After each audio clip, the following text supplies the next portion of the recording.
while Intel's flagship Z690 chipset is usually the one to go for if you want to own a K-series processor such as a Core i5-12600K. The fact remains that Z690 motherboards are often hideously expensive. There is an alternative, though, which means you can still own a great-looking motherboard, but with plenty of change from $200, and my current favorite B660 motherboard is Gigabyte's B660 Gaming X DDR4.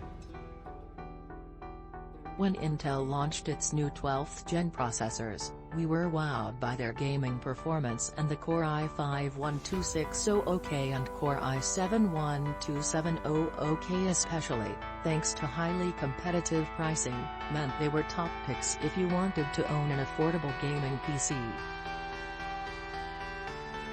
However, motherboard pricing meant that opting for the premium Z690 chipset would likely cost way more than your processor, double or even treble the amount in some cases. The Gigabyte B660 Gaming X DDR4 retails for just $170 and also uses standard DDR4 memory, which is far cheaper and more readily available than DDR5, which is also supported by Intel's new 12th gen CPUs, but doesn't offer many significant benefits to your average PC user. As well as its very reasonably priced tag, the motherboard impressed for a number of other reasons.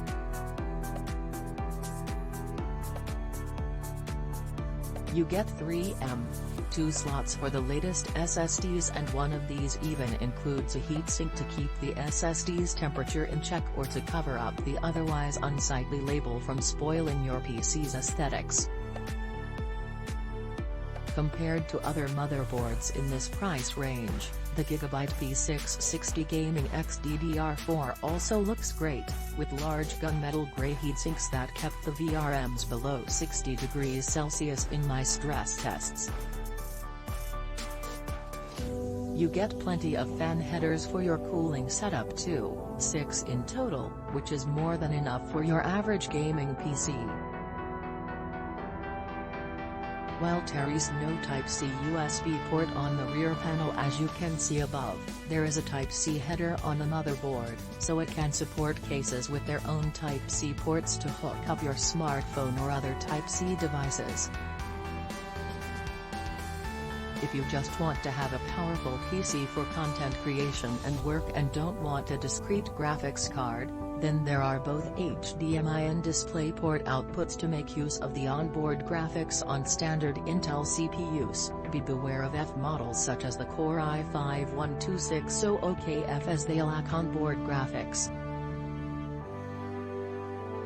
You don't get Wi-Fi included, though, so you'll either need to make use of the included 5 Gigabit, backwards compatible with Gigabit, network port, or buy a Wi-Fi USB dongle.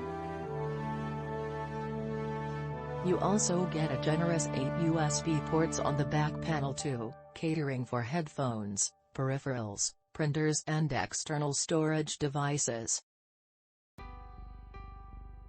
There's no RGB lighting as standard, but the board includes both 3-pin and 4-pin RGB headers for you to connect your own hardware.